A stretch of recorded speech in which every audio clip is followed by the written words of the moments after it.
Hi, I'm Mr. Sam, the allotment man, and today we're going to do a bit of an update.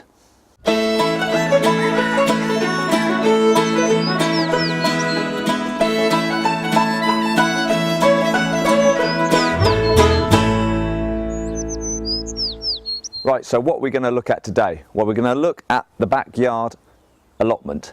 Let's see what's growing, let's see what's not growing, and let's see what's happened in the greenhouse. Right, first of all, we've changed something. We used our B&Q nets a little bit earlier on, or before, to cover our onions and our carrots. Really just for the carrots, and then we were going to put fleece up, blah de blah de blah. Have a look at the last video but one, you'll see what I'm going on about. This was a mistake because the onions that we planted with the carrots to try and deter the carrot fly, because onions give off an oniony smell, so then the carrot flies go, ooh, what's going on? Don't know if there's any carrots here, all I can do is smell onions. So they don't, well, apparently they don't go and get you carrots. But the problem was the onions were growing up and hitting the nets, so a bit of a problem there. So we've gone for something else. We've done this. We put the fleece up around the perimeter of our carrots and our onions. Now, apparently carrot fly don't fly very high above the ground.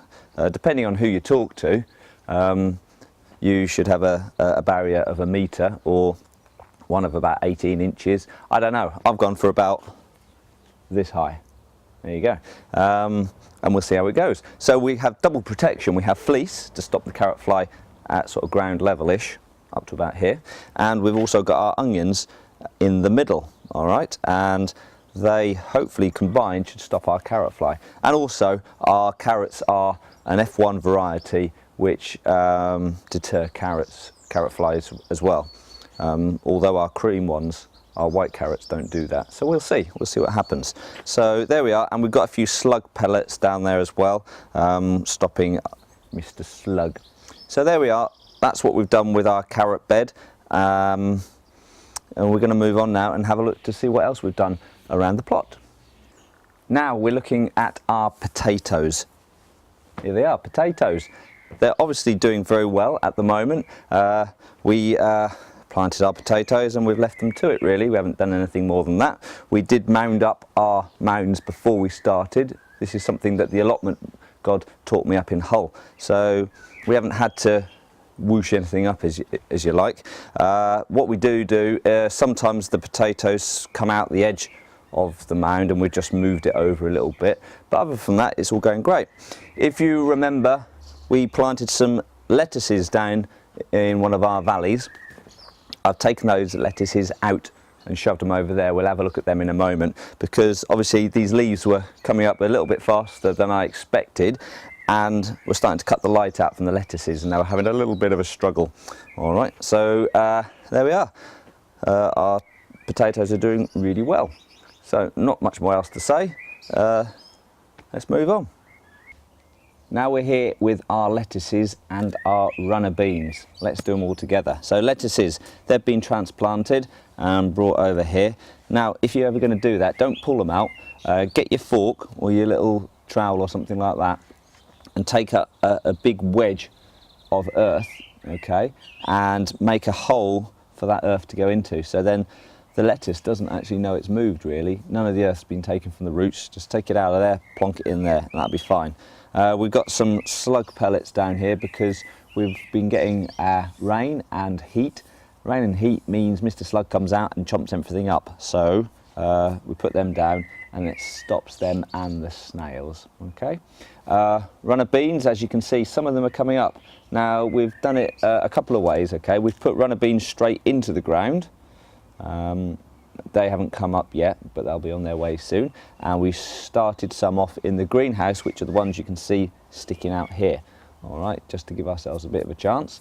So they're coming up, and we've got more coming up a bit later on. So that should be nice and full for our runner beans. The canes haven't fallen over yet. What else have we got here? We have got, my dad put some brassicas in here.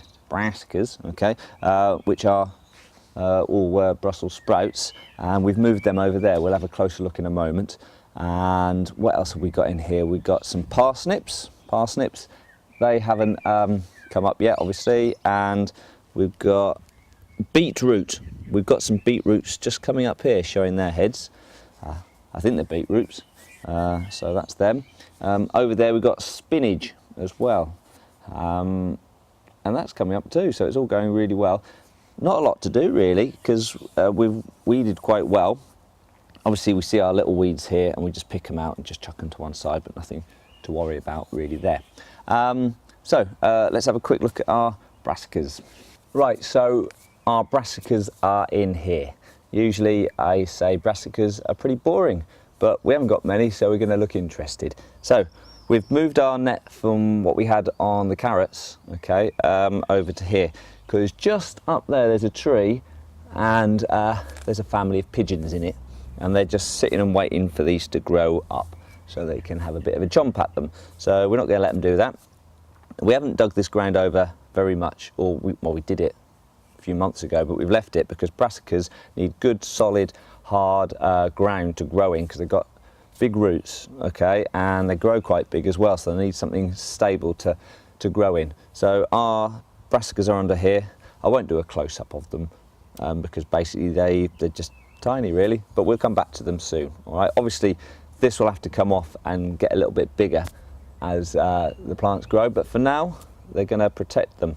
We've got about 6 in here, which might be a little bit too overcrowded, but we're a bit limited on space, so we'll try and fit them in if we can. So our Brussels sprouts in here. Right, now I'm going to show you something that looks quite pretty. Now this is something that looks quite pretty, all right? It's a bit of, well, it looks a bit like the garden on Peter Rabbit. If anyone has got any children and watches Peter Rabbit, the garden looks a bit like this. So what have we got? We've got our lettuces, lots of lettuces. We eat lots of lettuces, so we've got a lot of them. And we have got onions, because we had a few of them, we just scattered them all around. And we've got here, we have got spring onions. I think they're spring onions, I'm not sure. They smell a bit spring onion-y. Yeah, spring onions, okay. And they've been growing all over winter as well. So there you are, spring onions. And I think it looks rather pretty. Yes, pretty, that's what we like. So there's that. And also just over here, we've got leeks.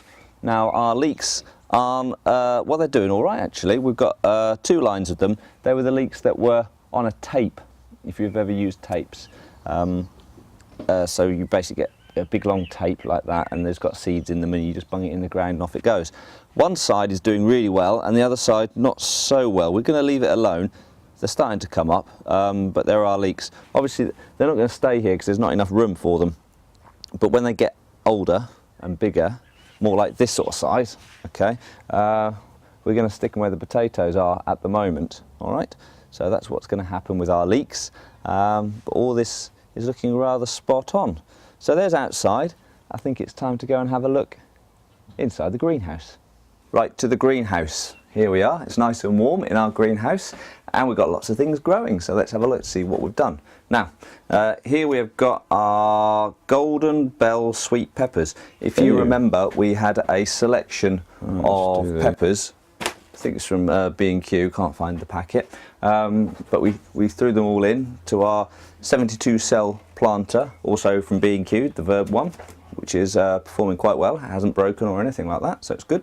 And we've got lots of peppers. We've got red cherry Yorks, okay, and we've also got jalapeno things there, nice and hot. And also over here we've got heartbreaker tomatoes, and we've also got something else. Can't remember what they are, it doesn't matter. My dad stuffed some turnips in here and also some Swedes, so they're all growing really well. We've all got our tomato plants out here, so that's all very nice, and aubergines. I don't know why he's growing loads of aubergines, we don't eat aubergines, but there you are. So that's our greenhouse, it's going very well, and that's about it. So we're going to have some final thoughts now. Right, so some final words and some final thoughts. So what do I think about having an allotment garden? Well, it's actually all right. It's quite rewarding. There's not so much work to do as there is in a big allotment. My old allotment was 250 square metres and my back knew all about it. Here it's much easier to do, and still quite rewarding, as I said. What do I miss about a big allotment? Well, obviously you don't feel like a farmer so much, and you don't have to get your welly boots on so much, so miss that a little bit. But the biggest thing is your friends at the allotment. I do miss them all. It's great going down and having a good chat with them, just catching up and having a cup of tea and a Kit Kat. So to everyone at my old allotment, hello. I'll come up and see you soon. To the allotment god, might need to get some tips from you. And Ken and Lisa next door, hope everything's all right. You look after my allotment. And everybody else, hope it's all going well. So from me, Mr. Sam, the allotment man, remember, allotments aren't just for digging and planting, they're for your friends too. So you take care and have some happy growing.